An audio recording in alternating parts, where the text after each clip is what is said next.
こんにちは、和光コーヒーの荻原です。私本日兵庫県の西宮市に来ていまして、なぜ今日僕がね大阪の地方で西宮兵庫まで来たかと言いますと、なんかね僕が触ったことないコーヒーの焙煎機をちょっと触らせてくれるらしいんですよ。というわけでね、本日来たのはこちら、コーヒーハウスフィールドさん。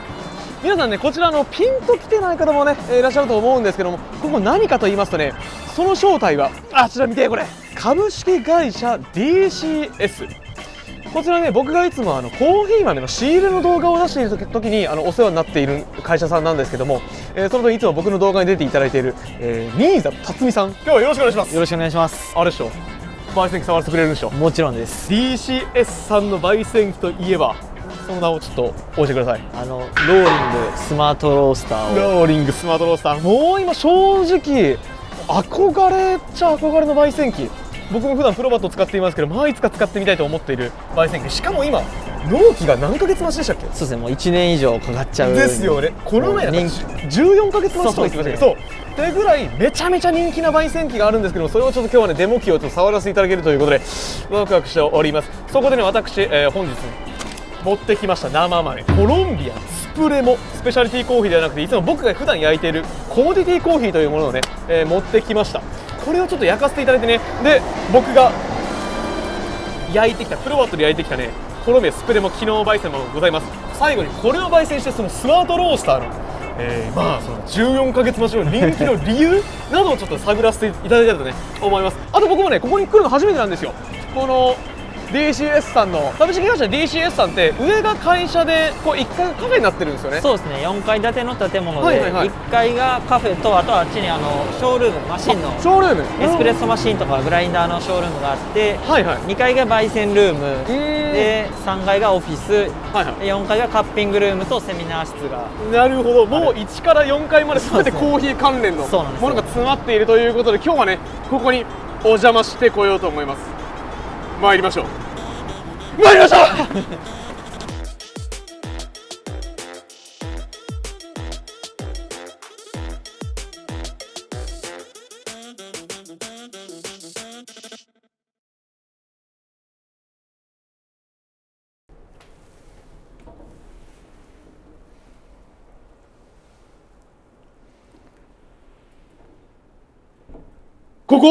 ここです。すげえ、これが DCS さんの本社2階の何のスペースしてましたっけ。こちら焙煎室ですね。これが焙煎室。はいはあ、広っ、マジか。めちゃめちゃ焙煎機あるやん。これからやな。これ何。これサンプル焙煎機で、結構コーヒーの生産国とかに置いてるんですけど、バレル焙煎機、なんか樽みたいな形の焙煎機で、普通4台とか6台とか並べて、COE とか1日にこう50バッチ100バッチ焼かないといけない時にこう焼いて、1人がこう2台4台見れる焙煎機になってます。なるほど、そのいわゆる少量をいっぱい焼くための焙煎機、なんか商社とかにねよくあるイメージですよね。ありますね。これあれっすよね、これディスカバリーそうですね。これは藤井工機さんのディスカバリーで、うちが取り扱っているわけではないんですけど、うちが結構ハンネップの焙煎機をユーザー様結構いらっしゃるので、でうちこういうローストラガーっていうクロップスターっていう、いわゆるアーチザンとかと同じ系統の焙煎の記録を取れる代理店をしてまして、これがクロップスター。そうですね。いわゆるアーチザンとかと同じくこうプロファイルを記録したりとかっていうので、こういうのを接続、こういうマシンにも接続できますよっていう展示機として実際焙煎もできるんですけど、なかなか古い機械で。これめちゃめちゃ味あるな。これあれでしょ、もともと金ピカやったやつでしょ。こういうのがこう、そうです、この色ですよね。これいつのやつ。すげえ。でこれメインのこれっすよね。これっすね。今日僕が触りに来た焙煎機、スマートローリング社ローリングですねのスマートロースター。このロゴね。はい。そうなんですよ。熱風焙煎機のもう一番人気なのかな。一応逆に熱風式焙煎がもともと種類なかっったんですよ、市場的に。それこそプロバトーンとローリングぐらいのイメージですよね。そうですね、まあ、日本製品も富士山がしてレボリューションとかあんまりこうでも熱風式ってメインじゃなかったところに一発こうローリングが来たことによって一気に熱風式焙煎が広がったっていう、なるほどなるほど、火付け役といいますか。これはちなみに2台あるのは、はい、これ7キロですか。これが7キロの一番ちっちゃいのは7キロで一番小さいのが7キロで、もう一つ、真ん中に15キロが、下のカフェに設置してるんですけど、15キロとでこちらが35キロの、これが35キロ、はあ、上から2番目か。一番でかいのって60でしたっけ。が70、70かキロのものがあって、これが上から2番目の35キロです。でっかー。この大きさまではギリそのショップロースターさんとかで使えるぐらいの大きさで、まあ35、そうっすね。僕もなんか30キロの焙煎機欲しいなと思ってるんですけどでかいなこれ。サイド届かへんやんこれ。そうなんですよ。こんなんよこれまあ、説明すると生豆入れるとき届かないんで、全部エアーで搬送するシステムになってまして、もう大きいコーヒー屋さんみたいにねバーって上から入れるタイプか。じゃあちょっと早速僕正直、豆2キロしか持ってきてないんですけど大丈夫です。僕試しバッチは焼かせてもらうんで。ほんまですか。いいですか。これ最低2キロからでも大丈夫なんですか。もちろんです。メーカーは大体釜のサイズの、20% とか 20-30% っていうのを言ってるんで、1.7 キロとかが最小ミニマムバッジとしては推奨させていただいてて、なるほど。逆にマックスは7キロ釜に対して7キロはいけるっていうふうになってまして。そうなんや。そうなんですよ。で普通はね8割ぐらいの容量だったりしますもんね。そうですね。でローリング自体は結構メーカーはそう言ってるものの、実際現場の僕の感覚的には全然1キロとか800グラムでも7キロ釜やったら焙煎できます。なるほど。じゃあちょっと早速そうですね、焙煎させてもらってもいいですか。もちろんです。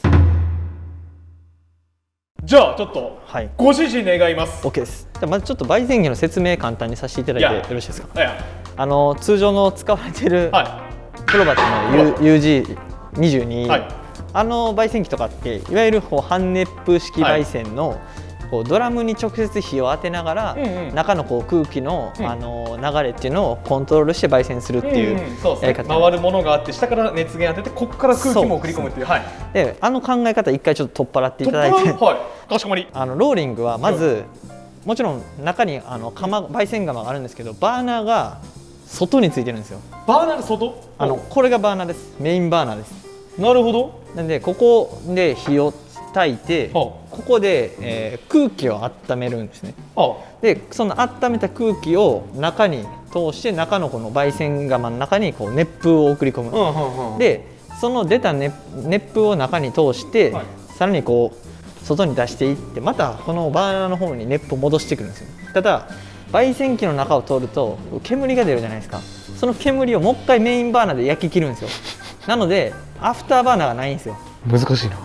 なんかこれはサーキュレーションシステムっていうその熱風を循環させて一回温めて、普通プロバットとかだとワンウェイって言って一回中で温まった空気外出てダクトじゃないですか。で白い煙がねいっぱい出るやつで、ローリングは一回出た煙もう一回バーナーに入れて、その白い煙をもう一回、でそこでもう一回焼き切って、煙は煙で温まった熱風は熱風でまた使うんですよ。はあ、なるほどなるほど。じゃあ透明な煙が出て、そうなんですよ。じゃあアフターバーナーとかいらないんですか？いらないです。それすごいな。で全部操作がタッチ画面になってまして、左下のところちょっと長押ししていただいてもいいですか？ここですか？はい。おお。これで着火ですね。バーナーオン。はい。緑になると電源がついてるんでバーナーなんですけど。音でかっ。音ちょっとでかいですね。この音はずっとこれ焙煎中？いや、これはパージって言ってパージゲートっていうゲートが開いて中に一回空気を入れてるんですよ。で中のちょっとガスとかが残ってるといきなり火つけると爆発しちゃうんで、そういうのを防ぐために一回パージって言って空気を抜いて、その時にこういう音が鳴るんですけど、でここから見ていただいたら着火するんで、ここにそこはバーナーなんで、だからおお、これで着火ですね。熱源こんな感じなんや。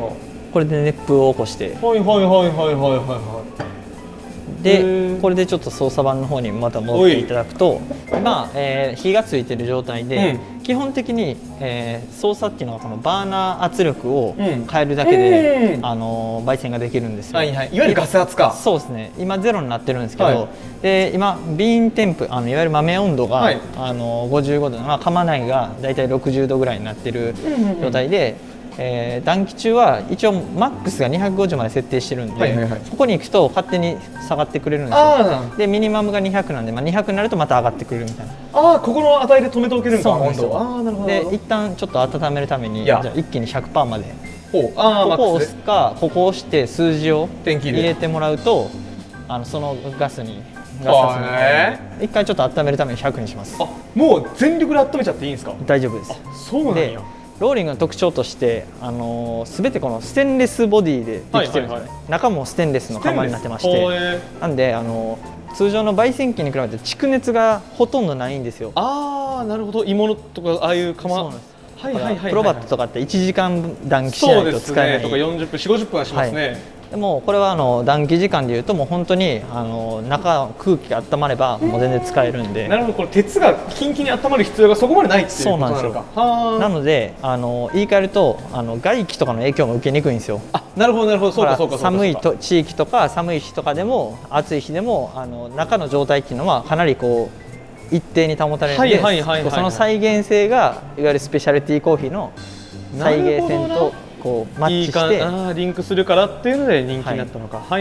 それも要因の一つってことか。そうですね。じゃあこれ今ちょっと暖気中ってことですか？そうですね。今暖気中で今100度なんでもうちょっと待っていただいたら。わかりました。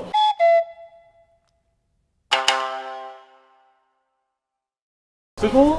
ここは僕の活動場所のその倉庫になってまして、うちで取り扱ってるグリーンのマタイとかを。これとかあれやん。これワイカンですよね。この前やってたエチオピアの。でそれを小分けしたりとか。そうか、オンラインもやってますもんね。そうですね。これあれですか、真空。そうですね。真空マシンで、ここがリーファーコンテナになってまして。温度管理してる。そうですね。ここで小分けした出荷前のとか、あと生産国から来たオファーサンプルとかをここで保管して、ほんのりヒヤッとしてる。アライバルとその比較ができるように保管してますね。すげえ。これが生の小分け屋さんか。でこれがさっき言ってた S15 です。これがさっき2台のアンサー真ん中の大きさってことですよね。S7 と S15 の。で S7 は通常の焙煎機と一緒のみたいに上からこう豆投入するんですけど、 S15 はこの吸い上げバキュームで吸って、これこっから豆入れてるんですか？ここですね。ここに豆入れてで吸い込んで上げていって中に入るっていうシステムです。なるほど。これはチャフのサイクロンですか？それがメインバーナーです。これがメインバーナー。でチャフも同じところに入るんで、下がチャフのドラムになってて、そこに落ちるんですよ。これバッてやると捨てるんですか？これ楽っすね。じゃあ僕らがいつもサイクロンっぽい焙煎機のやつがこれからバーナーなんや。だから1本でいいんで、結局設置の箇所的にはアフターバーナーいらないんで。確かに。しかも金額とかもね、スマートローサーってめっちゃ高いイメージだったんですけど、そうですね。アフターバーナーと普通の焙煎機合わせたら多分同じぐらいの価格になるじゃないですか。って考えたらやっぱスマートローサーが人気な理由も分かりますよね。1台でいいっていう。あとはもうガス代とかが結構安くなるんで、アフターバーナーいらないんで、メインバーナーで全部やっちゃうんで、ガスも抑えれるんで、長い目で見るとなるほど、いいと。もう全部コーヒーのそうですね。海藻なんや。さあどうよ。188度ぐらいですね。もうあとちょっとで200超えたら焙煎はできるんで。変わりました。豆用意していきますね。豆。熱源が。まず7キロに対してちょっと今回1キロ焙煎しようと思います。で1回投入温度まで、窯の中の温度を下げる必要があるんで、1回火を消して、中をクーリングします。なんでここを押すとクーリングが始まります。これで1回火消えて、中に空気を入れて窯の温度を下げます。自動ですね。入り上げ自動なんや。確かにレバーないな、こうやって。ないんですよ。窯もう一気に下がってるわ。何度で投入するんですか、1キロ。僕160ぐらいで入れるんですけど、190とかで入れてる人もいますし。じゃあ豆をちょっと。なるほど。でローリングって全部密閉されてるんで、このサンプラーとかもここ返しがついてて、釜に直接入らないようになってて、これをこう押し込んでサンプル拾うみたいな。ああ、なるほど。結構豆出てきたりするじゃないですか、はいはいはいはい焙煎機によっては。なんかそういうのも全くなくて、こっちから空気が入らないように。じゃあこれこうなんだろうな、こうなんだろう、押し込んだらこう豆がちょっと入ってきてミルクになる。そうですね。これも下また入れてもらって下反対向けて押すだけでまた戻っていくっていう。あ、だからこんななんかこう突き出してたんや。なんでこんなあれかなと思ってた。そうなんですよ。ここも空気外気が入らないように設計されてて、こことかも豆投入するとき開くんですけど、その後焙煎機は絶対に開かないように手動でも開けれないようになってる。もう電子制御なんや、ここら辺。じゃあ荻原さん、いいですか？これ今火ついてない状態なんで、一度、クールダウンを止めていただきたいんで、上の緑の、ところをしていただいて、今これで何も火もついてないし、クールダウンもしてない状態で、もう一度火を着火していただきます。でこれで着火しているんですね。で、あ、してないわ。そうですね。ここまず操作しなきゃいけない。スタビライズになってるんで、これで着火完了しました。で豆投入したら、ミニマムが 20% のバーナー出力になるんで、暖気中は 0% もあるんですけど、基本的には20から100の間で操作していただくという形で、じゃあちょっと100、ここが、160になったら、このチャージグリーンってところを押していただくと焙煎スタートするんで、豆が、この辺は右がそうですね、ROR です。1分の ROR 1分間の温度上昇率、吸気温200とかいってるんで、全然投入して可能なんで、じゃあこれでお願いします。はい。これで投入しました。ああ、これで今回ってるんですね。そうですね。ちなみに僕全然聞いてなかったんですけど、この今バーナー20%になってるじゃないですか。これなんか調整とかしたりするんですか？そうですね。ROR とかレシピとかを自分で見ながらになるんですけど、例えば今やとROR がマイナス55.5 になってるんで、ボトムが落ちてってるっていう状態です。いわゆる中点に達してない状態。でももうこれボトム来るんか。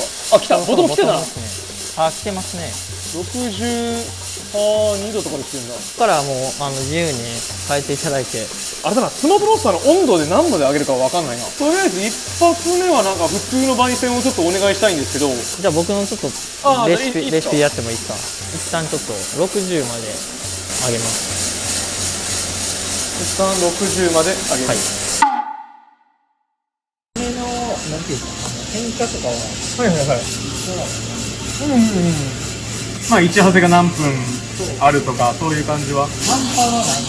バーナーの圧力のその上がり下がりで、空気の流れも変わっていくんですよ。じゃあもう基本的に触るのはもうこのバーナーの圧力だけ。そうですね、そこだけです。なるほど。でもあれダンパーとかないんや。言ったらずっとこうバーナーが吹いてるって感じですよね。ダンパー開いてる状態というか、いわゆる。これちなみに1キロ何分ぐらいのこれレシピなんですか？大体8分ぐらいでやってい8分ぐらい。ああ、ほぼほぼ色を見る感じか。大体160度ぐらいに落ちてきたら、カラーチェンジ。ああ、ドライ。黄色くなってくるんですね。もうぼちぼち色が変わってくる感じか。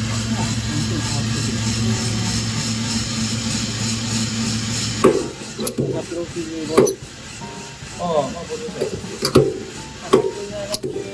160ぐらいで。なるほど。これ欠点なんですけど、風音が聞こえないんですよ。なので今のがあれは機械の音。機械の音。派手じゃないんや。派手じゃないです。派手音は聞こえないです。聞こえないんや。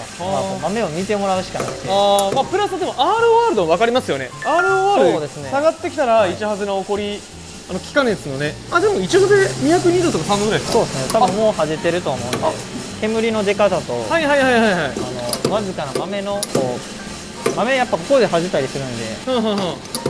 ええ香りやな。あ、じゃあもしかしたら僕うちのプロバットと全く同じあ、本当ですか。温度感かもしれない。うちが203度4度なんですよ。そうなんです。ウォッシュの全部ほとんどの1ハゼ。あ、今これ音聞こえてますね、ちょっと。ああ、なるほど、確かに。こんな感じで、これで入れ上げるときはここのドロップローストを強く。ああ、めっちゃ攻めた焙煎するやん。サンプルサンプル用か。ああ、なるほどね。ビビった。攻めすぎやろと思ってこんな1ハゼバチバチ上げて、すげえ。これ冷めるのも早そうやな。冷めるの早いんですよ。これが結構売りで。あ、そうなんや。ちょっと触っていただいて、まあちょっと熱いんですけど。でももうちょっとしたら。でも確かに光出るのがすごいわかりますね。これ結構引いてますね。引いてます。風。ここに手を置いて涼しいですからね。結構風引いてるわ。早っ、ほんま。もう冷えましたね。冷えてますね。早っ。じゃあちょっと満を持して私コロンビアスプルブ行かせていただいても構いませんか。もちろんです。お願いします。焙煎します。